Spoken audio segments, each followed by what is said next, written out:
যে সময় মুসলমানদের ধরে ধরে মারা হচ্ছে টুপি দাড়িকে। আর একটা খবর বলি, শুনে রাখেন। গতকাল একটা ঘটনা ঘটেছে এই সোনার বাংলায়, সম্প্রীতির বাংলায়। একটা ছেলে, তার নাম হচ্ছে রেজাউল ইসলাম। ওই ছেলেটি বাংলাদেশে বিশ্ব ইজতেমা থেকে ফিরছিল। সীমান্তে গেদে লোকাল আছে না, গেদে লোকাল, ওখান থেকে ট্রেন আসে শিয়ালদা। রানাঘাট ট্রেনটা ঢোকার মুখে আমাদের এই শান্তির বাংলায় যারা হিন্দু মুসলমান দাঙ্গা চায়, যারা মসজিদ মন্দিরকে লেলিয়ে দিতে চায়, যারা ফায়দা নিতে চায়, ওই রকম 10-12টা সাম্প্রদায়িক দেশ বিরোধী, যাদের জন্মের ঠিক আছে কিনা ডিএনএ টেস্ট করলে বোঝা যাবে, যারা এই দেশে দাঙ্গা করে ক্ষমতায় আসতে চায় বাংলায়, এই রকম 10-12টা অশান্তির ছেলে, তারা আমার ভাই রেজাউল ইসলামের মাথায় টুপি ছিল, মুখে দাড়ি ছিল। টেনে তাকে বলতে লাগলো, তুই বাংলাদেশ থেকে এদেশে এসেছিস। মারতে মারতে তার মাথাটা ঠুকে দেওয়া হলো, দাড়ি টেনে ছিঁড়ে নেওয়া হলো, রুমাল কেড়ে নেওয়া হলো। মাথার টুপিটা মনে রাখবেন মুসলমান, এই টুপিটা ফুরপুরা শরীফের পীর সাহেবের নয়, আজানগাছির টুপি নয়, তবলিগ জামাতের টুপি নয়, বেরেলির টুপি নয়। সে লম্বা হোক, গোল হোক আর 5 কলা হোক, এই টুপিটা স্বয়ং মুহাম্মদ সাল্লাল্লাহু আলাইহি ওয়াসাল্লামের টুপি। জোরে বলুন সুবহানাল্লাহ। এ বিষয়ে কারো কোনো সন্দেহ আছে? তবলিগ ভাইরা হয়তো লম্বা টুপি পরে, ফুরফুরা সিলসিলার মানুষ গোল টুপি পরে, বেরেলি ভাইরা একটু উঁচু টুপি পরে, জামাত ইসলামের ভাইরা একটু উঁচু টুপি পরে, কিন্তু এই টুপিটা কোনো দলের টুপি না। এই টুপিটা হলো কার টুপি? জোরে বলেন, মুহাম্মদ সাল্লাল্লাহু আলাইহি ওয়াসাল্লামের টুপি। সেই টুপিকে ওই সাম্প্রদায়িক 10-12টা লোক আমার ভাইকে ট্রেনের মধ্যে মাথায় টুপি খুলে পায়ে দিয়ে মারিয়ে তাকে মেরেই ফেলে দিচ্ছিল, তাকে শেষ করেই দিচ্ছিল। কোন রকমে জীবনে বেঁচে এসেছে। সোশ্যাল মিডিয়া খবরটা সব জায়গায় ভাইরাল, 2-1 দিনের মধ্যে আপনারা দেখতে পাবেন বিভিন্ন চ্যানেলে। এটা তো গুজরাট না, এটা তো বিহার না, এটা তো শান্তি সম্প্রীতির বাংলা। এর কয়েকটা কারণ আছে। 1 নম্বর কারণ হলো আমাদের দেশের টিভি চ্যানেলগুলো 24 ঘন্টা যেভাবে বিষ উদ্গার করছে, খালি মুসলমানদের বিরুদ্ধে, ইসলামের বিরুদ্ধে, মাদ্রাসার বিরুদ্ধে, জঙ্গি বলে, বাংলাদেশি বলে খেপিয়ে দিচ্ছে। আজকের অমুসলিমদের মনে এই বিষটা ঢুকিয়ে দিয়েছে, মুসলমান মানে বাংলাদেশি, দাড়ি মানে বাংলাদেশি, টুপি মানে বাংলাদেশি, মাদ্রাসা মানে জঙ্গির ট্রেনিং দেয়া হয়। যখন তোমার মাথার টুপি ধরে টানবে, যখন তোমার মুখের দাড়ি ধরে টানবে, যখন পাঞ্জাবি তোমার ছিঁড়ে ফেলবে বাংলাদেশি বলে, তারা দেখবে না তুমি তবলিগ কিনা, তারা দেখবে না তুমি হেজবুল্লাহ কিনা, তুমি ফুরফুরা পীর সাহেবের মুরিদ নাকি বসিরহাট হুজুরের মুরিদ, নাকি আজানগাছিতে যাও, নাকি তুমি বেরেলি শরীফে যাও, এটা তারা তোমার দেখবে না। তারা দেখবে তুমি মুসলমান। সেই কাণ্ডটা তারা ঘটিয়েছে। এর জন্য 1 নম্বর দায়ী হচ্ছে সাম্প্রদায়িক টিভি চ্যানেল, আর 2 নম্বর দায়ী হলো আমাদের দেশের, আমাদের রাজ্যের সাম্প্রদায়িক কিছু নেতা, যারা 24টা ঘন্টা মুসলমানদের বিরুদ্ধে বলছে। সুতরাং এই টিভি চ্যানেল থেকে আর রাজনৈতিক নেতাদের থেকে দূরে থাকবেন। কেন আমরা প্রতিবাদ করব? আজকের আমার রেজাউল ভাইয়ের সঙ্গে এই ঘটনাটা ঘটেছে। আগামীকাল ট্রেনে যাবেন, আপনার দাড়ি ধরে টুপি ধরে টেনে হিসলে ট্রেন থেকে মেরে ফেলে দেবে। আমি বলবো, ও ফুরফুরা সিলসিলার লোক, ও মেরে মেরে দেয়, কিছু বলিস না। ও তবলিগ জামাতের লোক, ও একটা কমে যাক, ও একটা বেরেলি, একটা মরে যাক, ও একটা আহলে হাদিস, ও একটা মেরে ফেলে দিক, এটা আমরা বলবো? এ ভাই বলছে না কেন? এটা আমরা বলবো। আমি অন্তরের অন্তরস্থল থেকে প্রতিবাদ করি ওই ভাইয়ের জন্য। সেই সাথে সাথে সকলে জানেন আমাদের একজন মুসলমান নেতা, তিনিও প্রতিবাদ করেছেন। তো আমরা যদি সেই কোরআনকে মর্যাদা দিই, সেই কোরআনকে যদি সম্মান করি, সেই কোরআনকে যদি ভালোবাসি, আমাদের মর্যাদা বাড়িয়ে দেবেন কে? জোরে বলেন। দেখবেন কোরআনুল কারীমের উপরে একটা কভার থাকে, থাকে না বাবা? কি গো, কোরআনের গায়ের উপরে একটা কাপড় জড়ানো থাকে, থাকে না? ওই কাপড়টা সাদা হতে পারে, লাল হতে পারে, কালো হতে পারে। ওই আপনি বাজার থেকে 2 মিটার কাপড় কিনেছেন, 1 মিটার কাপড় কিনে একটা আপনি পাঞ্জাবি তৈরি করেছেন, বা 2 মিটার কাপড়ে একটা 2.5 মিটারে পাঞ্জাবি তৈরি করেছেন। আর একটা কাপড় বেশি হয়েছে, এই ছোট মতো একটা রুমাল করেছেন, মুখটুক মুছেন, মুখটুক মুছে থাকেন। আর একটা 2 ফুট কাপড় বেশি হয়েছে, ওই কাপড়টা নিয়ে আপনি কোরআনুল কারীমের গিলাফ তৈরি করেছেন, কোরআনের কাপড় তৈরি করেছেন। এবার বলুন, যে কাপড়টা কোরআনের জন্য তৈরি করেছেন, কোরআনের গায়ে কয়েকবার মিশিয়ে দেওয়ার পরে, কোরআন ঢেকে দেওয়ার পরে ওই কাপড়টা নিয়ে নাক মোছা যাবে, ঘাম মোছা যাবে, পা মোছা যাবে? যাবে যাবে যাবে? সকলে বলেন যাবে না। কেন যাবে না? কাপড়টা যেহেতু কোরআনুল কারীমের সংস্পর্শে এসেছে, কাপড়টা যেহেতু কোরআনের সাথেই লেগে গেছে, তাই কোরআনের মতো সম্মান ওই কাপড়টার হয়ে গেছে। জোরে বলুন সুবহানাল্লাহ। আমরা মুসলমানরা আমাদের ঘরে কোরআন থাকার পরে, আমাদের প্রত্যেকের বাড়িতে কোরআনুল কারীম থাকার পরে, আমরা না পড়ার কারণে, ওর কাছাকাছি না যাওয়ার কারণে, কোরআন না বুঝতে পারার কারণে, কোরআনুল কারীম না তেলাওয়াত করার কারণে আমাদের সম্মান কমতেই আছে, কমতেই আছে। যদি আমরা প্রতিদিন তেলাওয়াত করি, কোরআনুল কারীম হিসাবে যদি আমরা জীবন যাপন করি, যদি কোরআনটা আমাদের জীবনে মেনে নিই, ওয়াল্লাহি আল্লাহর কসম করে বলছি, কোরআনের গায়ে একটা কাপড় থাকার কারণে যেভাবে কোরআনের সম্মান বাড়ে, আমরা মুসলমানরা যদি কোরআনটা হৃদয়ে রাখতে পারতাম, যদি আমরা কোরআন পড়তে পারতাম, কোরআন অনুযায়ী যদি জীবন যাপন করতে পারতাম, ওই কোরআনের মতো সম্মানও বিশ্বের সমস্ত মুসলমানরা মুসলমানদের করত। সুবহানাল্লাহ বলবেন না? কারণ আল্লাহ পাক 5 শ্রেণীর ব্যক্তিকে তিনি বলেছেন, 5 প্রকার ব্যক্তি যাদের দুনিয়াতে কোনো ভয় নাই, আখিরাতে কোনো চিন্তা নাই। সুবহানাল্লাহ বলবেন না? সুবহানাল্লাহ বলবেন না? 5 শ্রেণীর ব্যক্তি। কয় শ্রেণী? জোরে বলেন। 5 খুব ভালো করে মুখস্থ করবেন। বক্তব্য শুনবেন কম, কিন্তু মাথায় রাখার চেষ্টা করবেন। আর 3 ঘন্টা হাবি জাবি শুনে বাড়িতে গিয়ে একটা শব্দ মনে নাই, কি আলোচনা করেছে মনে নাই। বউ বলছে গো কি শুনলে গো? বলে চুপ কর। কি শুনেছি? তাওয়ারা কিনেছি, খা। কি লাভ হলো?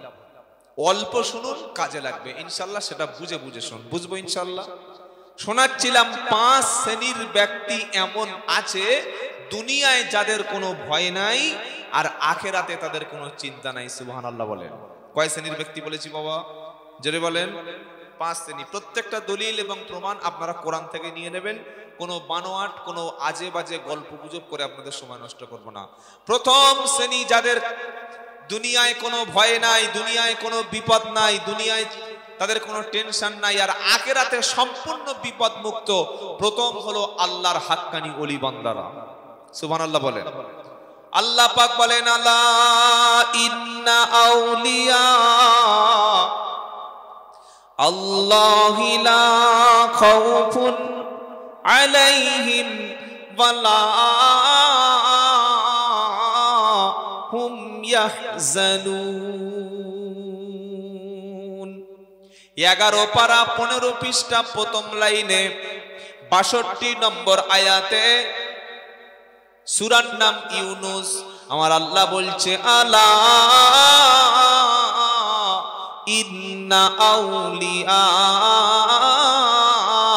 আল্লাহি লা খাউফুন আলাইহিম ওয়ালা হুম ইয়াহজানুন। জেনে রাখো, অবশ্যই আমার বন্ধু যারা, বন্ধু কার? একটু কথা বলেন। কেউ যদি মমতা ব্যানার্জির বন্ধু হয়, রাহুল গান্ধীর বন্ধু হয়, কিংবা মোদির বন্ধু হয়, তার ভয় আছে? দুনিয়া তার ভয় আছে? এই আমার সঙ্গে কার সম্পর্ক আছে জানিস? দেখবি পুলিশ পাঠাবো। কি গো, এমএলএ এর সঙ্গে একটু খালি মাঝে মাঝে ছবি তোলে এমএলএ এর সাথে, এমএলএ সাহেবের সাথে। কি গরম, তার পাশে দাঁড়ানো যায়। এক ফোন করলে এমএলএ সাহেব চলে আসবে। কি গরম আছে না? নাই। কি বলছেন? আর আল্লাহ বলছে, জেনে রাখো আমার বন্ধু যারা, আমার ওলি যারা, দুনিয়াতে তাদের কোনো ভয় নাই, আখিরাতে আমার বন্ধুদের কোনো চিন্তা নাই। জোরে হবে না? এই বক্তব্যটা শুনেছেন না শোনেন নাই? শুনেছেন, সারা জীবন শুনে এসেছেন। ওলিদের কোনো ভয় নাই, ওলিদের কোনো চিন্তা নাই। তবে ভাই ওলি হব কিভাবে, এটা আপনাদের সামনে হয়তো খুব একটা বেশি বলা হয় নাই। আমার আল্লাহ বলছে, বান্দা, 2টি আমল যে ব্যক্তি করবে, 2টি কাজ যে ব্যক্তি করবে, সেই ব্যক্তিকে পৃথিবীর কোনো মানুষ ওলি বলুক আর না বলুক, ওই ব্যক্তি আমার কাছে আমার ওলি হিসাবে আল্লাহ কবুল করে নেব। জোরে বলুন সুবহানাল্লাহ। আল্লাহ বলছেন, শুনে রাখো আমার ওলিদের কোনো ভয় নাই, আমার ওলিদের কোনো চিন্তা নাই। আল্লাহর কাছে জিজ্ঞাসা করলাম, আল্লাহ ওলি হওয়ার জন্য এবার কি কি কাজ করতে হবে বলো। আমার আল্লাহ তারপরে বললেন, ওয়াল্লাযীনা আমানু ওয়া কানু ইয়াত্তাকুন। যারা আমি আল্লাহ আমার উপরে পরিপূর্ণ ঈমান এনেছে, যারা আমি আল্লাহ আমার উপরে পরিপূর্ণ বিশ্বাস করেছে যারা, আর আমাকে দেখে সবচাইতে বেশি ভয় পায় যারা, আমার ওলি বান্দা হলো তারা। ওলি হওয়ার জন্য কাজ লাগে দুটি, একটা হলো সবচাইতে ঈমান, পরিপূর্ণ ঈমান আল্লাহর উপরে যদি কেউ আনে, আর ঈমান আনার পরে প্রত্যেকটা জায়গায় যদি আল্লাহকে দেখে ভয় করে, তাকওয়া পরহেজগারি অবলম্বন করে, যারা খাঁটি ওলি হবে কোনোদিন বেনামাজি সুদখোর ঘুষখোরের বাড়িতে খাবে না, কোনোদিন তাদের জবান থেকে বাজে কথা বার হবে না, কোনোদিন নামাজ কাজা হবে না, তারা পয়সার পিছনে ছুটবে না, দুনিয়ার খ্যাতির পিছনে ছুটবে না, দুনিয়ার নাম যশের পিছনে ছুটবে না, আল্লাহর জন্য কাজ করবে, কোরআনের জন্য কাজ করবে, দ্বীনের জন্য কাজ করবে, আল্লাহর উপরে পরিপূর্ণ ঈমান আনবে, আর সব জায়গায় আমার আল্লাহকে বেশি ভয় করবে। এই দুটো গুণ যদি কোনো চাষির মধ্যে থাকে, যদি কোনো কাজের লোকের মধ্যে থাকে, যদি কোনো রাজমিস্ত্রির মধ্যে থাকে, যদি কোনো সাধারণ মুসলমানের মধ্যে থাকে, এক নম্বর পরিপূর্ণ ঈমান, আর দুই নম্বর আল্লাহর দিকে ভয়, এই দুটি জিনিস যার মধ্যে থাকবে আল্লাহ বলছেন সে হলো আমার ওলি। এটা বিশ্বাস যদি না হয়, বাংলা কোরআন একটা কিনে সূরা ইউনূসের ৬২ আর ৬৩ নম্বর আয়াতটা দেখে নেবেন, যে আমি ভুল বলে গেলাম না আপনাদের ঠকিয়ে দিয়ে গেলাম। ঠকানোর যুগ শেষ, যা কিছু বলবো ইনশাআল্লাহ রেফারেন্স থাকবে, দলিল থাকবে, আপনি মিলিয়ে দেখে নিতে পারেন। আমার কথা শুনে ফট করে আপনাকে ওলি হতে দরকার নেই, আপনি দেখুন যে আল্লাহ বলেছে কিনা। বলে যে সুসংবাদটা তো বললেন না, এবার আল্লাহ বলছে লাহুমুল বুশরা ফিল হায়াতিদ দুনিয়া ওয়া ফিল আখিরাহ লা তাবদীলা লিকালিমাতিল্লাহ যালিকা হুয়াল ফাউজুল আযীম। সুবহানাল্লাহ বলেন। ওলি হওয়ার জন্য কটা কাজ জোরে বলেন? দুটি। কি কি? এক নম্বর পরিপূর্ণ ঈমান, আর দুই নম্বর পরেজগার ও মুত্তাকি। সুবহানাল্লাহ। যে ঈমান এনেছে, ঈমানের পরে সবচাইতে বড় পরেজগার, সবচাইতে বড় মুত্তাকি যে আল্লাহর ওলি বান্দা, তো সেই সুবহানাল্লাহ বলবেন না? আমাদের মধ্যে প্রথম লাগবে খোদা ভীরুতা, আল্লাহর দিকে পরেজগারিতা। বড় বক্তা মিথ্যা কথা বলে, কি গো বড় বক্তা ঠিক মতো নামাজ পড়ে না, কোনোদিন লাভ আছে? একজন সাধারণ ক্ষেত মজুর খেটে খায়, মাঠে ঘাটে চাষ করে খায়, জামাতে নামাজ পড়ে, নামাজ কাজা করে না, মিথ্যা কথা বলে না, সুদ ঘুষ খায় না, বাপ মাকে কষ্ট দেয় না, প্রতিবেশীকে ঠকায় না, তার কাজটাই সম্পূর্ণ রাসূলের সুন্নাহর উপরে। আমরা সমাজের মানুষ চিনি না, অথচ সেই ব্যক্তি অনেক আগেই আল্লাহর কাছে ওলি হিসাবে কবুল হয়ে গেছে। সুবহানাল্লাহ বলবেন না?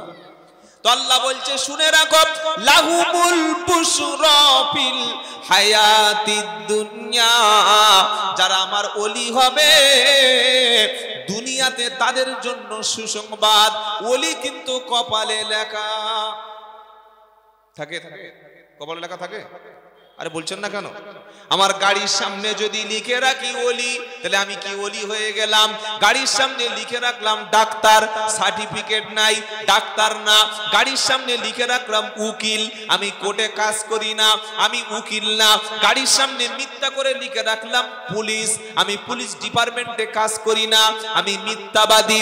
গাড়ির সামনে ওলি, এটা লিখে রাখলেও সে ওলি না, তার কাজে প্রমাণ করবে ওলি কিনা, তার কথাবার্তায় প্রমাণ করবে ওলি কিনা, তার পরেজগারিতা, তার তাকওয়া, তার খোদাভীরুতা যখন সম্পূর্ণ আল্লাহ রাসূল করিম সাল্লাল্লাহু আলাইহি সাল্লামের তরিকায় হবে, সেই ব্যক্তিটা আল্লাহর কাছে সমাজের অজান্তেও ওলি হয়ে যাবে। আল্লাহ বললেন দুনিয়ায় তার জন্য সুসংবাদ, আখিরাতে তাদের জন্য সুসংবাদ। এই আয়াতের তাফসীর করতে গিয়ে মুফাসসিরিন কেরামেরা বলেছে দুনিয়ায় সুসংবাদ হলো ওলি ব্যক্তির জন্য, দুনিয়ার মানুষ তাকে সম্মানের দৃষ্টিতে দেখবে। একটা ইমেলে এমপি রাস্তা থেকে চলে গেলে 8টা 10টার সামনে গাড়ি নিয়ে যায়, পিছনে আছে না নেই? আর মাঝে মাঝে লোক সুযোগ পেলে চোর চোর চোর চোর চোর চোর চোর চোর বলে না? এই বলে কি বলে না? কোন হাক্কানি আলেম বান্দা রাস্তা থেকে চলে গেলে চোর চোর চোর চোর চোর কোনদিন বলে? বলে বলে বলে লক্ষ লক্ষ হাজার হাজার মানুষ তাকে সম্মানের দৃষ্টিতে দেখে। এটাই হচ্ছে আল্লাহর ওলি ডাক্তার বলুন সুবহানাল্লাহ। আর আখিরাতে তার জন্য সুসংবাদ হলো কিয়ামতের কঠিন মুসিবতের দিনেতে আল্লাহর যারা খাঁটি প্রেমিক বান্দা, আল্লাহর দোস্ত যারা, আল্লাহর বন্ধু যারা, কিয়ামতের দিন আল্লাহ তাআলা সম্পূর্ণ তাদের বিপদ মুক্ত করে দেবেন বলুন সুবহানাল্লাহ। দালিকাল ফাউজুল আযীম, এই হলো তাদের জন্য সবচাইতে মহা সাফল্য, মহা সফলতা। সুবহানাল্লাহ বলবেন না? তাহলে ইনশাআল্লাহ আমরা ওলি হওয়ার চেষ্টা করব ইনশাআল্লাহ। দুটি কাজ জীবনে ধারণ করবেন, আপনাকে কেউ ওলি বলুক আর না বলুক, আল্লাহর কাছে ওলি হয়ে যাবেন। এক, পরিপূর্ণ ঈমান আনতে হবে আল্লাহর কাছে, আল্লাহর উপরে। আর দুই, জীবনের প্রত্যেকটা ক্ষেত্রে আল্লাহর যত নিষেধ করেছেন, হারাম বলেছেন, নাজায়েজ বলেছেন, মাকরুহ বলেছেন, সেই কাজগুলি ছেড়ে দেবেন।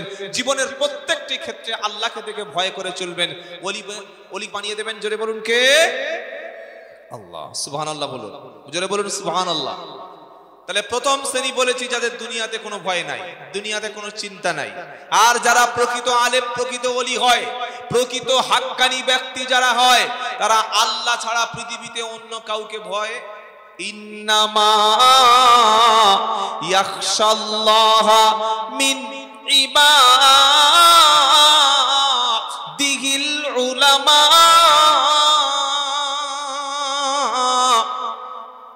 22 পারা 16 পৃষ্ঠা 12 নম্বর লাইনের 28 নম্বর আয়াত সূরা ফাতির।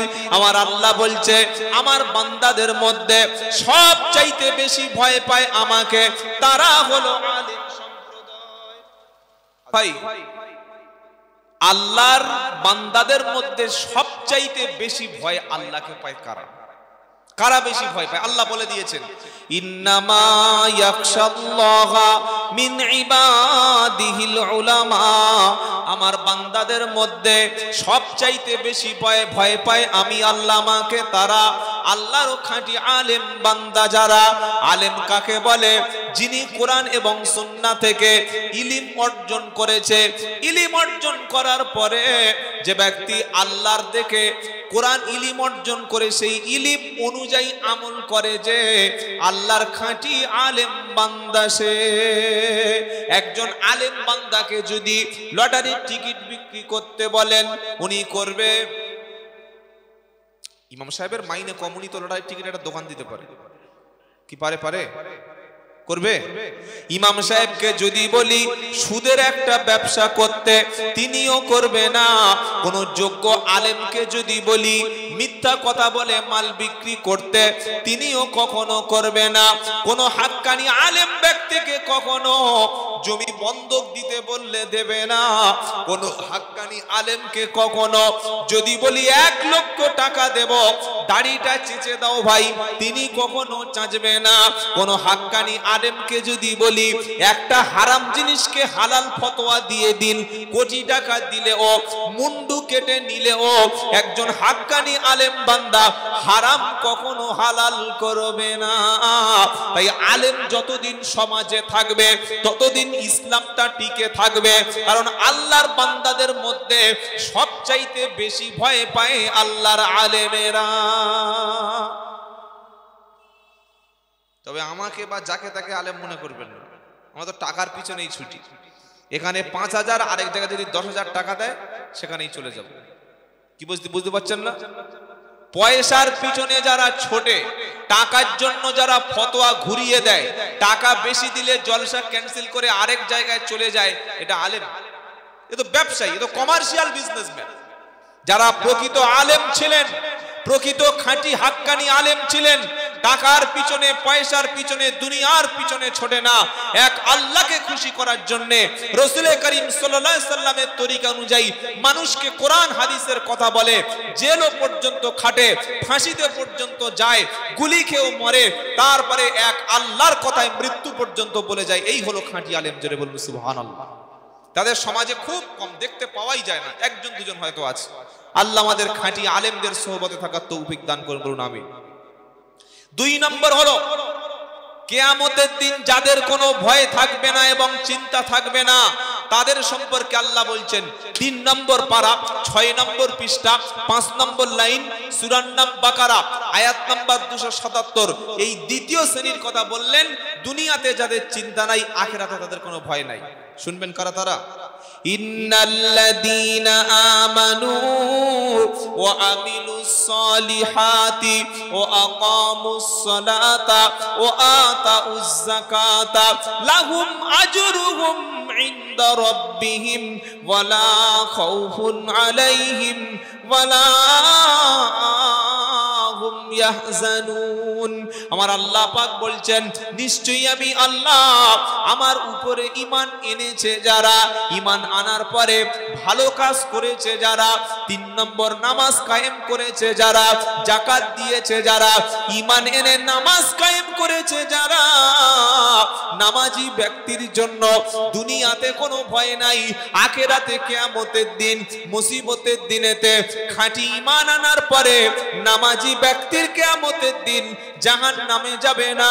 নামাজি ব্যক্তিকে আল্লাহ কোনো চিন্তায় ফেলবেন না, নামাজি ব্যক্তিকে আল্লাহ কবরের আযাব দেবেন না, নামাজি ব্যক্তিকে আল্লাহ কিয়ামতের দিন অপমান করবে না, নামাজি ব্যক্তিকে আল্লাহ রাসূল পাক সাল্লাল্লাহু আলাইহি সাল্লামের হাতে কাউসারের পানি পান করবে, নামাজি ব্যক্তি কিয়ামতের দিন আল্লাহর আরশের তলায় ছায়া দান পাবে, নামাজি ব্যক্তির আল্লাহ তাআলা হিসাবটাকে সহজ করে দেবে, বিনা হিসাবে কোনো হিসাবও ছাড়া আল্লাহর নামাজি ব্যক্তির জন্য আর আল্লাহ জান্নাতুল ফিরদাউস দিয়ে দেবে।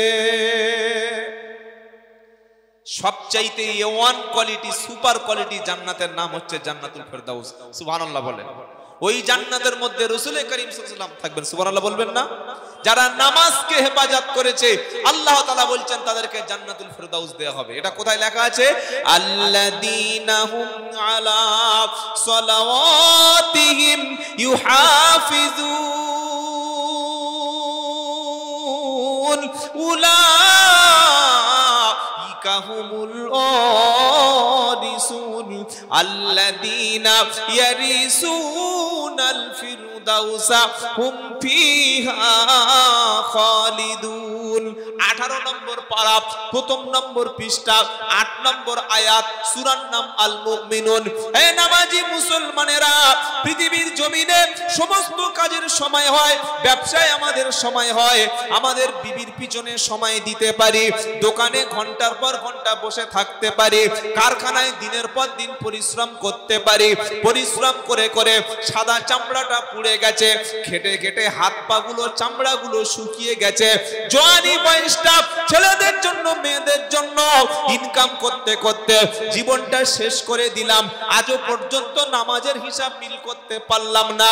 আল্লাহ তাআলা বলেন, আল্লাযীনা হুম আলা সালাতিহিম ইউহাফিজুন, যারা নিজেদের নামাজকে হেফাজত করবে, ফজরে 2 রাকাত, জোহরে 4 রাকাত, আসরে 4 রাকাত, মাগরিবে 3 রাকাত, ইশায় 4 রাকাত, এই 17 রাকাত ফরজ নামাজ যারা পড়বে আল্লাহ তাআলা কিয়ামতের দিন জাহান্নামের আগুন থেকে বাঁচিয়ে নেবে।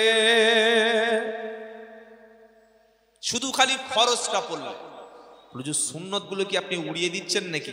সুন্নতের জন্য তো আলাদা পুরস্কার আছে। সুবহানাল্লাহ বলবেন না?